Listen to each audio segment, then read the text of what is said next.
What is going on, dudes and lady dudes? Welcome back to Just Nuts, guys. Today, we're going to be looking at the new Sacred Beast structure deck cards revealed late last night.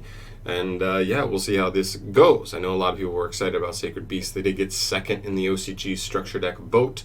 We thought Shaddolls were just going to get the structure deck, but they did decide to give it to Sacred Beast, the second place deck as well. So a decent amount of people were excited, even though I just kind of believe that they are knockoff Egyptian gods, like not as cool Egyptian gods. Anyway, let's get into it regardless. We'll start with Raviel, Lord of Phantasms. Heaven Crushing Fist, weird name. Dark Fiend, effect monster, level 10 with 4,000 attack, 4,000 defense. He cannot be normal summoned or set. He must be special summoned from your hand by attributing 3 monsters. And you can use his first and second effects once per turn each. First effect, as a quick effect, you can discard this card, then target a Raviel, Lord of Phantasms you control. And for the rest of this turn, its attack is doubled. Also, it can attack all monsters your opponent controls once each. And the second effect, if this card is in your graveyard, you contribute 1 monster to add this card to your hand. Alright, so it recurs itself. It makes Raviel huge. The problem is, you have to get Raviel. This card does literally nothing if you cannot already get Raviel onto the field. So I don't know how actually applicable this card is. He can just be himself. He can't just summon himself, to be a 4,000 beater. But I don't know if you want to tribute 3 monsters for that. But he's an interesting card for sure. I just don't think he's that great. Next up, we have Dark Beckoning Beast. It's a level 2 Dark Fiend effect monster with 0 attack, 0 defense. You can only use its first effect once per turn. When this card is normal summoned, you can add a Uria, Lord of Searing Flames, Hamon, Lord of Striking Thunder, Raviel, Lord of Phantasms, or one card that specifically lists any of those names in its text from your deck to your hand, except for another Dark Beckoning Beast. And the second effect, during your main phase, you can normal summon a Fiend monster with 0 attack and 0 defense in addition to your normal summon or set. You can only gain this effect once per turn. I believe so. So first off, the search is fine. It gets you whichever one you may have the possible setup for right out the gate. Or you can search the possible fusion card if you already have all 3 of them or something like that. I don't know what the other cards are, but we might see some spells and traps here that complete that as well. Also, this guy lists Raviel in its thing, so you can also search that. I don't know if you want to, but you can. All right, but I think he's okay. I think this one's pretty good. Pretty good. And then the extra normal summon, I believe they do have this guy. I think it shows a reprint down here. Yeah, this guy, Dark Summoning Beast. He's level 5, so if you get the extra tribute, you can tribute over the guy we were just looking at for this guy, and I believe he allows himself to be the only tribute for one of these guys, if I remember correctly, so I guess it does get them on the field quicker. It's a nice card for archetype. This is one of the better cards out of here, I believe. I actually think this card's pretty decent. Next up, we have a continuous spell called Lightning Strike of Paradise Lost.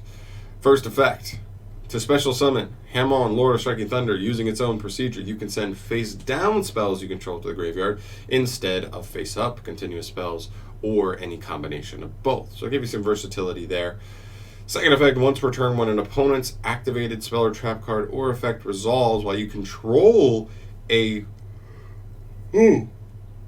attack position Hamon, Lord of Striking Thunder, you can negate that effect, then change Hamon, Lord of Striking Thunder you control to defense position. Okay, so you can. So as long as you have Hamon in attack position, this is just a negate of a spell or trap. That's actually pretty nice because that could be some of the only outs certain decks have to a card like Hamon. And the third effect, if Uria, Lord of Searing Flames, Hamon, Lord of Striking Thunder, or Raviel, Lord of Phantasms you control leaves the field, you take no damage for the rest of the turn. So if your opponent is able to remove one of your guys, they're at least going to be forced to give you another turn to try and reestablish your board and get back up and running and, give them another tough, situation to break through. So that's actually pretty nice. This card's okay as well. It's a negate. It kind of gives you some ease of access to getting the Hamon and some floatability as well. So, not too shabby. And the last card we have here as far as the new cards go is Hyper Blaze. It's a continuous trap card. To special summon Yuria, Lord of Searing Flames, using its own procedure. You can also send face down trap cards you control to the graveyard instead of face up ones, or any combination of both, so kind of the same thing as the spell up there. When an attack is declared involving your Yuria, Lord of Searing Flames, you can send one trap card from your hand or deck to the graveyard, and its attack will become 1,000 times the number of traps on the field and in the graveyards for the rest of the turn.